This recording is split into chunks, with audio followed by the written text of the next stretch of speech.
Hey guys what's up, कैसे हो आप सब। अब तक के हमारे कॉन्ट्रैक्ट लॉ के वीडियोस में हमने देखा कि एक कॉन्ट्रैक्ट क्या होता है और एक वैलिड कॉन्ट्रैक्ट बनाने की क्या क्या एसेंशियल रिक्वायरमेंट्स होती हैं। लेकिन कॉन्ट्रैक्ट्स सिर्फ वैलिड तो नहीं होते, कुछ कॉन्ट्रैक्ट्स वॉइड होते हैं, वॉइडेबल होते हैं और ऐसे कॉन्ट्रैक्ट्स की लीगल रेमिफिकेशंस भी बहुत अलग होते हैं।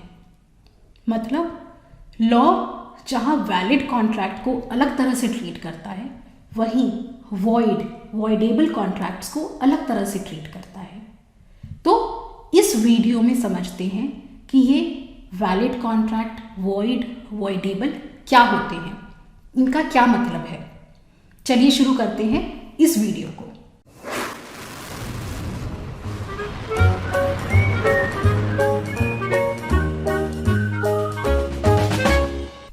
इस बात को हम फर्स्ट वीडियो से डिस्कस कर रहे हैं कि सभी अग्रीमेंट्स कॉन्ट्रैक्ट नहीं होते, सिर्फ वही अग्रीमेंट कॉन्ट्रैक्ट बनते हैं जो लॉ में एनफोर्सिएबल होते हैं।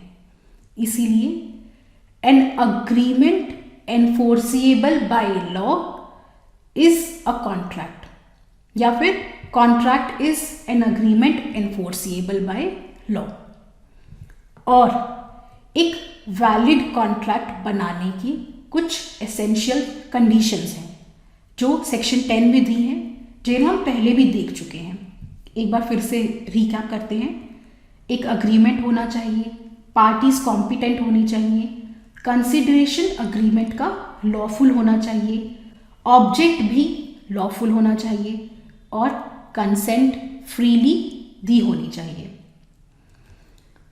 ये सब एक वैलिड कॉन्ट्रैक्ट के एसेंशियल्स हैं। तो एक वैलिड कॉन्ट्रैक्ट का एग्जाम्पल क्या हो सकता है? वही जो हमने फर्स्ट वीडियो में भी लिया था कि एक अग्रीमेंट है जेठालाल और बबीता जी के बीच में कि वो उन्हें फ़ोन बेचेंगे और वो उन्हें उसके बदले 20,000 रुपये लेंगी।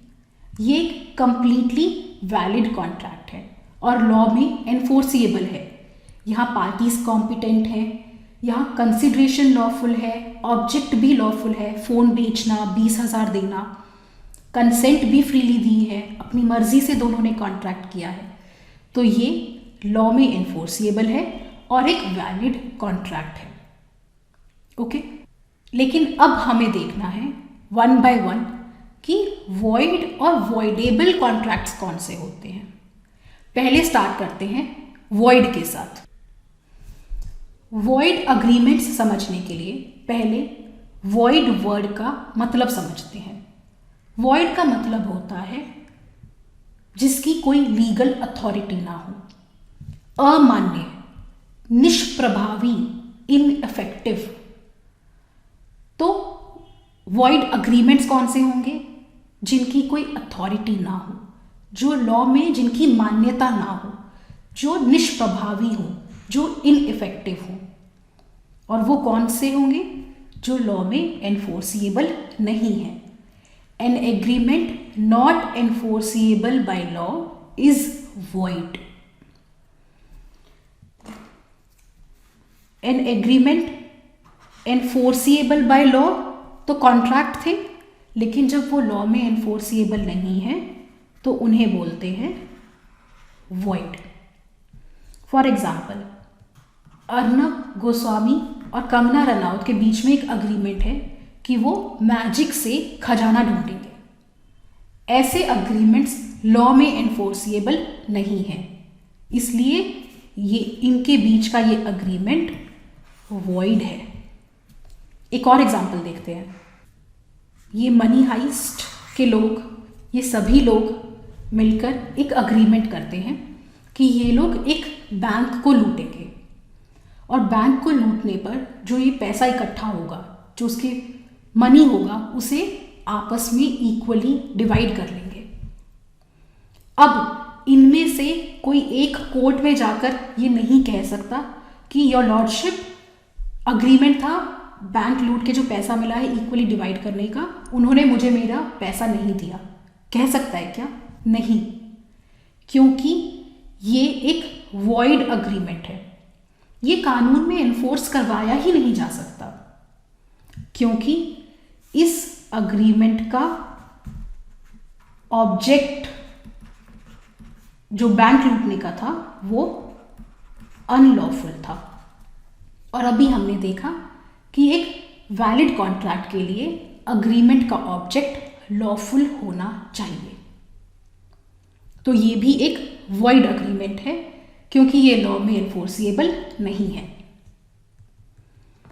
अब वॉइड अग्रीमेंट्स दो तरह से हो सकते हैं। पहले तो वो अग्रीमेंट्स जो जैसे ही बने वो तभी लॉ में एनफोर्सिएबल नहीं है, वो बिल्कुल वॉइड है। फॉर एग्जाम्पल, जो अग्रीमेंट्स बिना कंसिडरेशन के होते हैं वो वॉइड अग्रीमेंट्स होते हैं। An agreement without consideration is void. An agreement without consideration is void. तो जब वो बने वो तभी से वॉइड है। लेकिन कुछ अग्रीमेंट्स ऐसे हो सकते हैं जब वो बने तब तो वो लॉ में एनफोर्सिएबल थे, मतलब वो वैलिड थे, लेकिन बाद में किसी वजह से वो एनफोर्सिएबल नहीं रहे और वो वॉइड बन गए। तो दो तरह से अग्रीमेंट्स वॉइड हो सकते हैं, वॉइड एब इनिशियो और कॉन्ट्रैक्ट्स विच बिकम वॉइड। एब इनिशियो का मतलब है जो जब बना, from its inception, from its beginning वो वॉइड था। और ये वो कॉन्ट्रैक्ट्स जो पहले तो एनफोर्सिएबल थे लेकिन अब एनफोर्सिएबल नहीं है, अब वो वॉइड है। अ contract which is void from its inception. A contract which becomes void in the course of its performance. पहले वैलिड था, अब वॉइड है। फॉर एग्जाम्पल, आपको पता है एक एलियन एनिमी के साथ किया हुआ अग्रीमेंट लॉ में एनफोर्सिएबल नहीं होता। एलियन मतलब फॉरेन कंट्री का सिटीजन, एलियन एनिमी मतलब उस कंट्री का सिटीजन जो हमारी कंट्री के साथ वॉर पर है।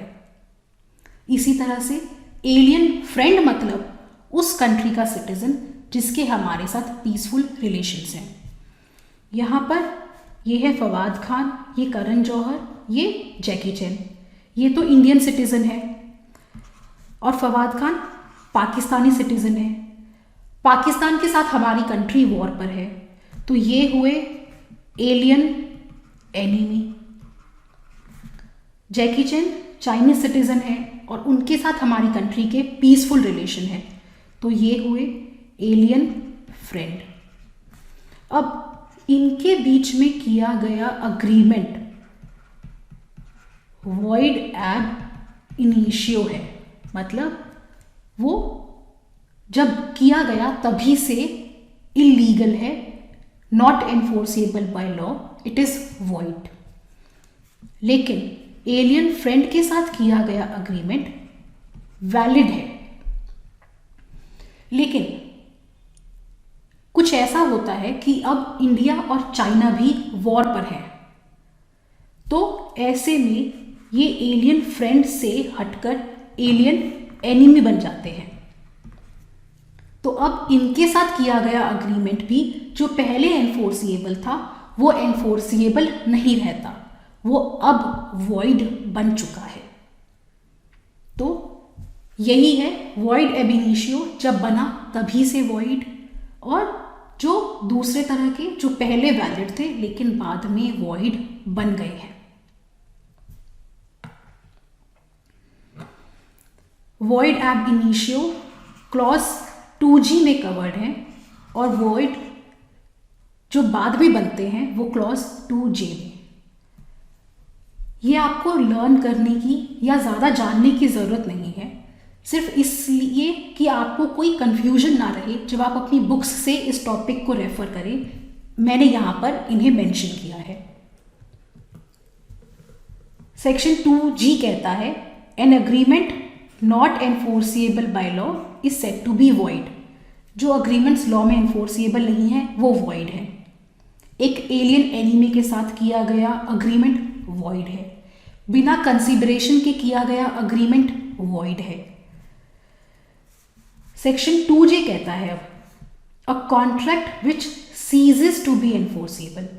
जो सीज मतलब अब ना रहे, पहले था एनफोर्सिएबल, अब सीज हो गया है, अब एनफोर्सिएबल नहीं रहा, तो वो कॉन्ट्रैक्ट्स भी वॉइड बन जाते हैं।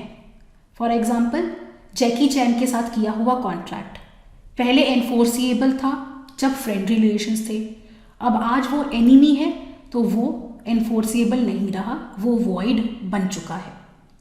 हम वॉइडेबल कॉन्ट्रैक्ट की बात करें उससे पहले आपने ब्लॉकबस्टर शोले मूवी का वो सीन तो देखा ही होगा जहां धर्मेंद्र पानी की टंकी पर चढ़कर चिल्लाते हैं सुसाइड सुसाइड सुसाइड। गांव वालों, मेरा और बसंती का लगन होने वाला था, पर इस मासी ने बीच में आकर सारा काम खराब कर दिया।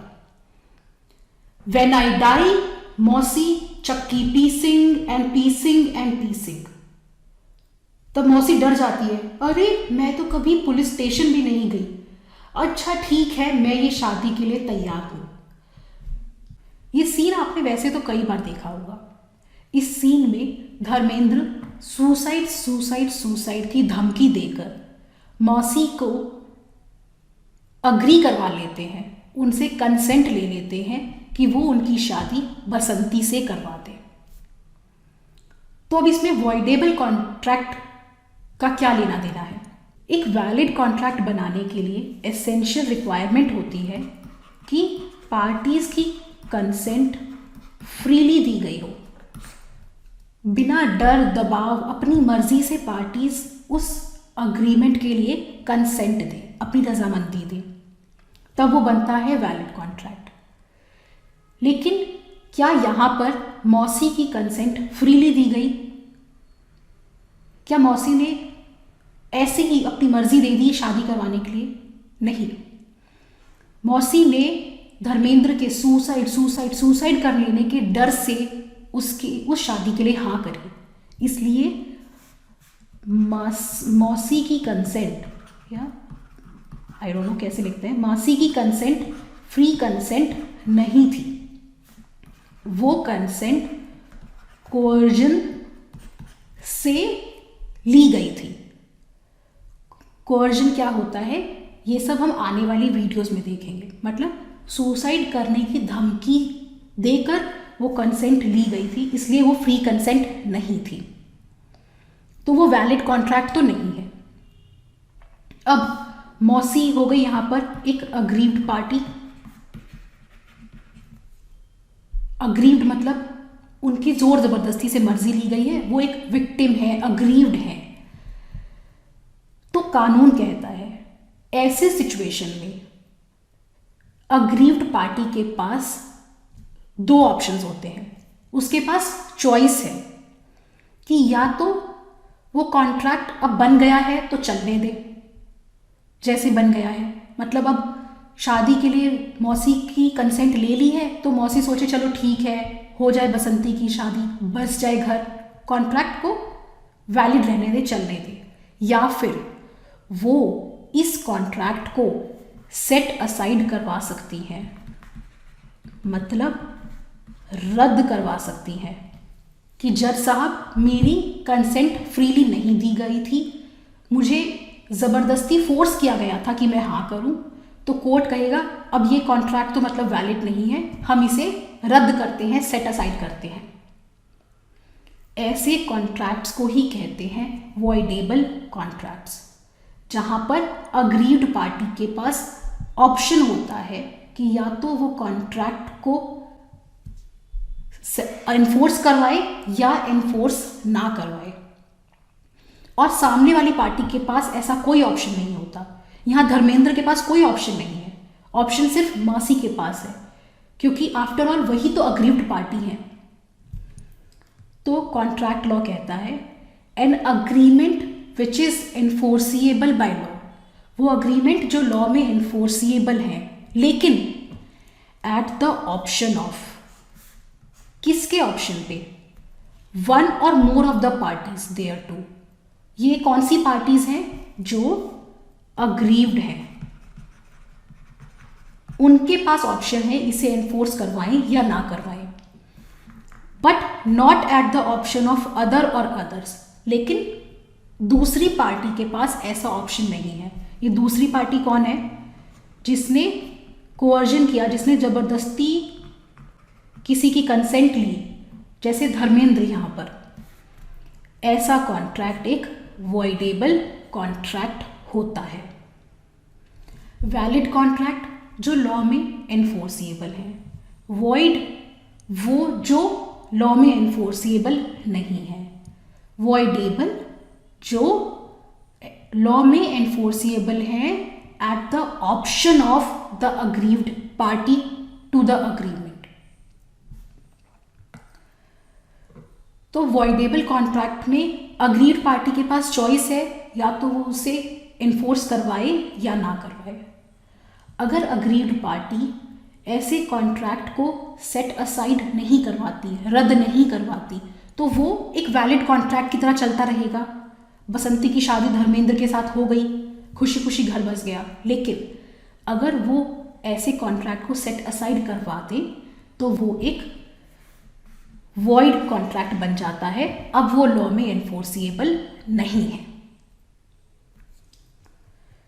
तो वॉइड और वॉइडेबल कॉन्ट्रैक्ट्स में क्या फर्क है? वॉइड कॉन्ट्रैक्ट जो लॉ में एनफोर्सिएबल नहीं है, वॉइडेबल जो एनफोर्सिएबल है at the option of one party, one जो कि अग्रीव्ड पार्टी है। void an agreement not enforceable by law is void. Voidable an agreement which is enforceable by law at the option of one or more parties thereto. A void contract cannot be enforced at all. ये तो enforce करवाया ही नहीं जा सकता। Bank लूट के पैसा आपस में डिवाइड करना, ऐसा कॉन्ट्रैक्ट तो एनफोर्स करवाया ही नहीं जा सकता। लेकिन वॉइडेबल कॉन्ट्रैक्ट एनफोर्स करवाया जा सकता है अग्रीव्ड पार्टी के ऑप्शन पर। मौसी चाहे तो इस कॉन्ट्रैक्ट को सेट असाइड करवा सकती है या एनफोर्स करवा सकती है। और जब वॉइडेबल कॉन्ट्रैक्ट को अवॉइड कर दिया जाए, मतलब सेट असाइड करवा दिया जाए, रद्द करवा दिया जाए, मौसी जब कोर्ट में जाकर ये प्रूव कर दे कि मेरी कंसेंट फ्रीली नहीं दी थी और उस कॉन्ट्रैक्ट को सेट असाइड करवा दे, रद्द करवा दे, तो वो कॉन्ट्रैक्ट अब एनफोर्स नहीं हो सकता। और जो कॉन्ट्रैक्ट्स एनफोर्स नहीं हो सकते वो क्या होते हैं? वॉइड। तो ऐसे कॉन्ट्रैक्ट्स, वॉइडेबल कॉन्ट्रैक्ट्स जब अवॉइड कर दिए जाते हैं तब वो बन जाते हैं वॉइड। तो इस वीडियो में हमने 3 वर्ड्स का, 3 या कहीं 3 तरह के कॉन्ट्रैक्ट्स का मीनिंग समझा। Valid, void, voidable. ये रेपिटेडली कॉन्ट्रैक्ट लॉ में यूज होते हैं। जैसे contract with minor is void एब इनिशियो।